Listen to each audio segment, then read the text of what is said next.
Silence, please. Silence! This meeting of the Ancient and Esoteric Order of the Jackalope is called to order. As you all know, we are a secret society devoted to the idea that that which is least known is best to know. Each episode, we find some strange story or amazing fact and share it with the world. I'm your host, number 13, and every episode we like to start off by throwing the spotlight on some other podcast out there that's worth your time. You may remember our friends from the Imperfect Men podcast. If not, let me refresh your memory.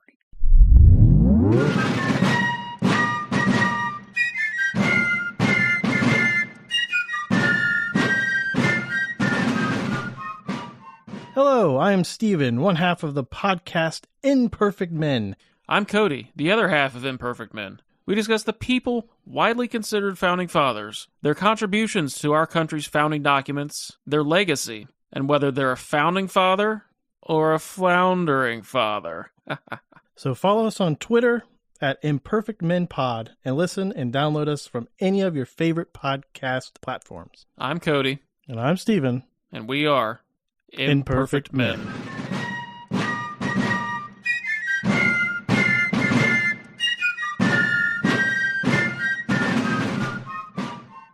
And here's where it gets tricky, because what I had originally intended to do was to throw this promo out there and convince you to go listen to their 50th episode, which should have been dropping any day now. But then they went through a bit of a monkey wrench into that by doing a two-part episode on Benjamin Franklin, both numbered episode number 48. Which means, though, you now have about 3 weeks to subscribe before their 50th episode, so go do that. While we're at it, here's your latest reminder that I'll be speaking at the Intelligent Speech Conference in February. Deception, lies, fakery, fraudulence, and forgery. This is what Intelligent Speech 2025 will be bringing to you. My name's Otto English, and I will be talking about how bad history poisons politics for intelligent speech in 2025. Hello, I'm Joëdwig Theeuwissen. I'll be speaking at the Intelligent Speech 2025 about fake history and how to recognize it and how to hunt it. Hello everyone, my name is Wesley Livesey, and I'll be speaking at Intelligent Speech 2025 on the topic of sacrificed in the name of deception, when deception has a very real human cost.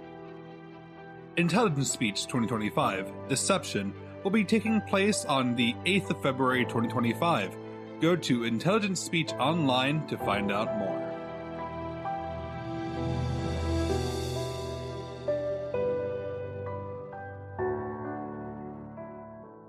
If you're still on the fence about buying a ticket, let me tantalize you with my presentation title, There's Gold in Them Thar Waves. You can take 10% off your ticket price with the promo code Jackalope.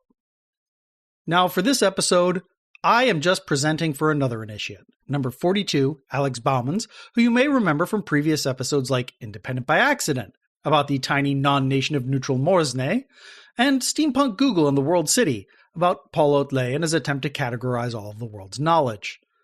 Alex is pathologically interested in anything unusual and obscure. He's a closet goth, armchair general, and amateur theologian.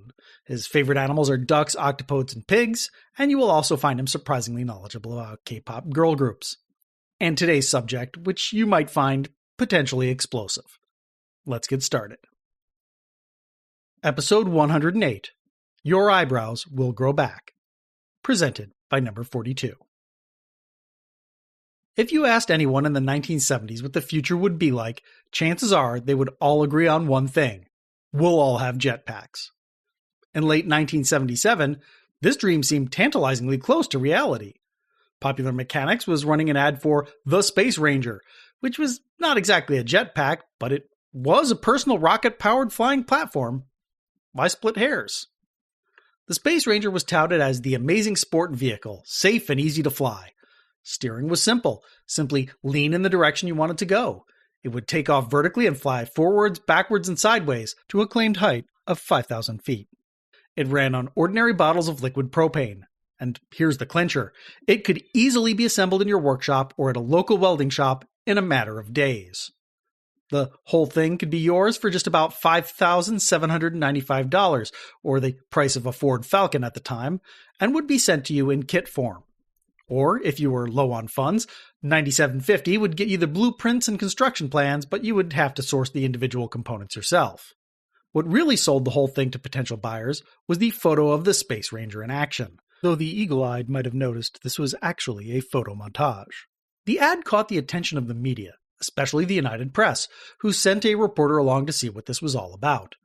Richard Timewell, the man behind the Space Ranger, was happy to promote his invention.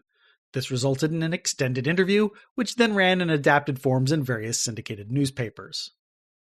I, meaning Alex, have tried to piece together the full story by trawling through newspaper archives. The United Press's interview seems to be the only direct reporting on Timewell's efforts. All other newspaper articles cited as their sole source, with one possible exception. These newspaper articles were in turn the basis for all of the information available online about the Space Ranger. So this is Richard Timewell's story, as told to the press. Richard Timewell, 32 years old at the time of the 1977 interview, was a Canadian former sheet metal worker and real estate agent. He had gotten the idea for a personal jetpack after seeing one in a James Bond movie, namely 1965's Thunderball, where in the cold open Sean Connery uses one to escape from Blofeld's goons.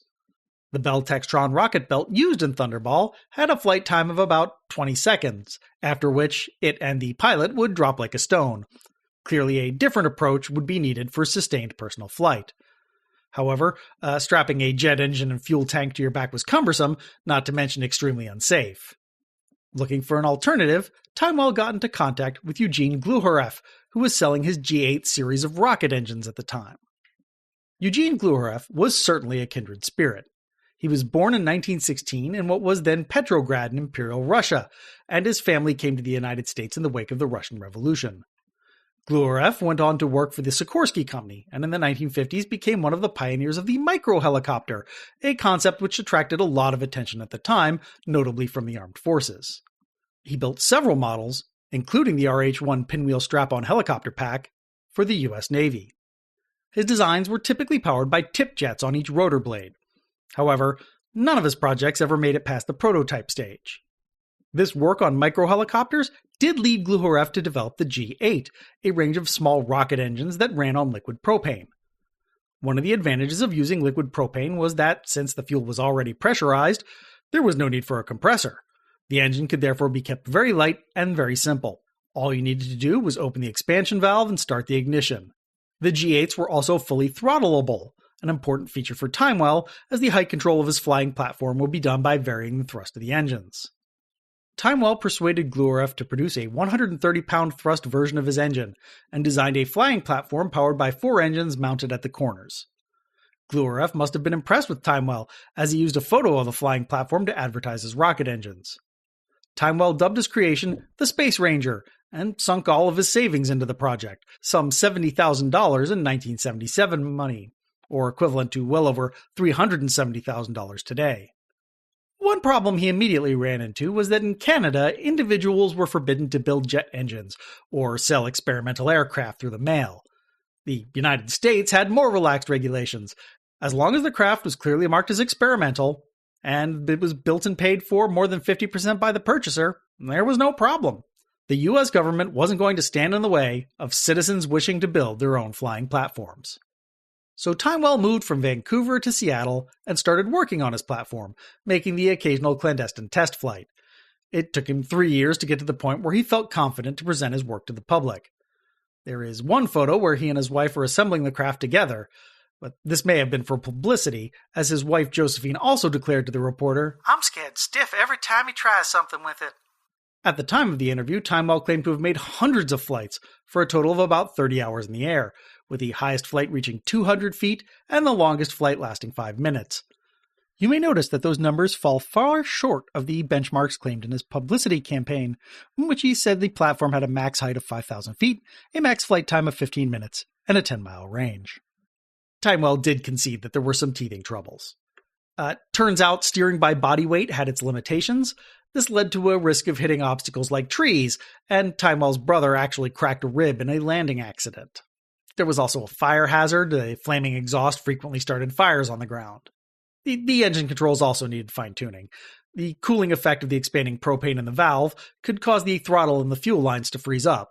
Since uniform thrust from all engines was needed to ensure the platform's stability and keep it in the air, that was a little bit worrying. If one of the engines didn't fire, it vented unburned propane instead, which was then ignited by the exhaust of the other engines. But as Timewell said reassuringly, "Your eyebrows will grow back." Crash safety could also stand to be improved. Timewell's plans for the next version included a roll bar and a parachute that could deploy in less than a second. And finally, there was the noise, which was described as earth-shattering. You could only fly the Space Ranger with ear protection. And as Timewell said, "Your body vibrates a little inside." During one flight on Grouse Mountain, he recalled that one hiker ran away in panic after seeing the craft roar out of the forest, without giving Timewell a chance to explain. Timewell set up shop in Seattle's Boeing Field and took out ads in Popular Mechanics to attract commercial interest and investment for series production. He estimated that it would cost about $2.5 million in 1978 money to get the Space Ranger certified by the FAA. He attracted a lot of attention, with inquiries querying from utility companies who wanted to inspect power lines, doctors, Hollywood producers, actor Clint Walker of Dirty Dozen fame, an Iranian construction firm, a Swiss police department, even a funeral parlor, though I have no idea what a funeral parlor would actually want with the thing. Perhaps they were thinking of adding Ascent to the Heavens in a Fiery Chariot to their list of funeral options. None of these inquiries seem to have led to much in the way of actual sales or investment, and certainly not the $2.5 million Timewell was looking for. Exactly how many units he sold is unclear. In one article, he said that he had only sold 1 unit, while in another, he claimed that about 50 were being built in the US from kits and blueprints. The most likely explanation is that he only sold 1 kit, and the rest of his sales were blueprints. He was contacted by a Swiss manufacturer who put in an order for 50 kits to be sold in Europe, because the European market was estimated at about 1,500 units a year. And yet, for all this supposed interest, I haven't come across any trace of another Space Ranger being built. And after this blaze of glory, the Space Ranger disappeared from history. There is, however, one related event. In 1979, rocket car pilot Ed Ballinger demonstrated his vertical lift monster at the Orange County Speedway in California. He had been driving dragsters powered by hydrogen peroxide rockets, so propane must have seemed relatively benign to him. Ballinger's platform did not achieve liftoff and quickly became engulfed in flames. Luckily, he was wearing a fireproof suit, which kept him from being roasted in the process. The NHRA then threatened him with a lifelong ban from drag racing if he ever pulled a stunt like that again. The vertical lift monster was clearly much larger than the Space Ranger, but was conceptually similar and also powered by 4 GLURF rockets. Was Ed Ballinger perhaps one of the customers mentioned by Timewell? Did he tinker with the design based on his own experience with rocket cars? He certainly seems to have increased the distance between himself and the rocket engines, which is prudent. And Alex is not kidding. He sent me a video of one of these rocket engines firing, and it is horrific. I did not want to be near the video playing. If you want to see that, go over to our website and check out the links. Anywho, as the Space Ranger failed to attract any serious commercial interest, Timewell went back to Vancouver and returned to real estate, becoming president of Dogwood Realty in the 1980s. The inventing bug never left him, though. Vancouver newspaper articles from 1994 mention a Richard Timewell who had developed an eco-friendly way to clean metal. It used an electrolytical process which he discovered while trying to find a way to produce pure hydrogen. This was marketed by a firm called Dynamotive, who proposed it as an alternative to acid-based cleaning methods. There is no mention of any previous projects of this Richard Timewell, so we can't be 100% sure that it's the same person, but it's hard to believe there were 2 of them. No practical applications of the cleaning process seem to have materialized. In the 2000s, Dynamotive went on to produce bio-oil by means of fast pyrolysis, and predictably went bust. In the 1990s, Timewell became president of a Vancouver-based startup called Cytotech Systems. Around the year 2000, he designed for them the MicroStart system, a replacement for the conventional starter motor or battery in car engines. How this was supposed to work is unclear. This also went nowhere. No more inventions are recorded. Timewell continued his career in real estate and died in Vancouver in 2012. Key sources for this episode include contemporary newspaper reports, with some added material from the Secret Projects forum at www.secretprojects.co.uk. For a transcript of this episode, visit our website at orderofthejackalope.com. That's orderofthejackalope.com with hyphens between the words. Correspondence! Thomas G. Hogan wrote in to ask if there was any way for him to show appreciation for the show, financially or otherwise. Well, we don't have a Ko-Fi or a Patreon or anything like that. If you love the show and you want to help, leave a rating or review or talk it up to one of your friends who isn't sick of hearing you recommend podcasts yet. That's all we ask. If you have any corrections or comments, reach out to us at Order Jackalope on most social media platforms. Links in the show notes. Or you can always send us an old-fashioned email at jackalope@orderofthejackalope.com. Link also in the show notes. We're always looking for new initiates like Alex. If you're interested, reach out to us and let us know what story you'd want to share. That brings this meeting of the Ancient and Esoteric Order of the Jackalope to a close. We'll be back in 3 weeks for a new episode, whose topic is the number of the stars. Until then, remember, that which is least known is best to know. Your Eyebrows Will Grow Back was produced by Alex Baumans for the Ancient and Esoteric Order of the Jackalope and is released under a Creative Commons Attribution Non-Commercial Share-alike 4.0 International License. All rights reserved, all wrongs reversed.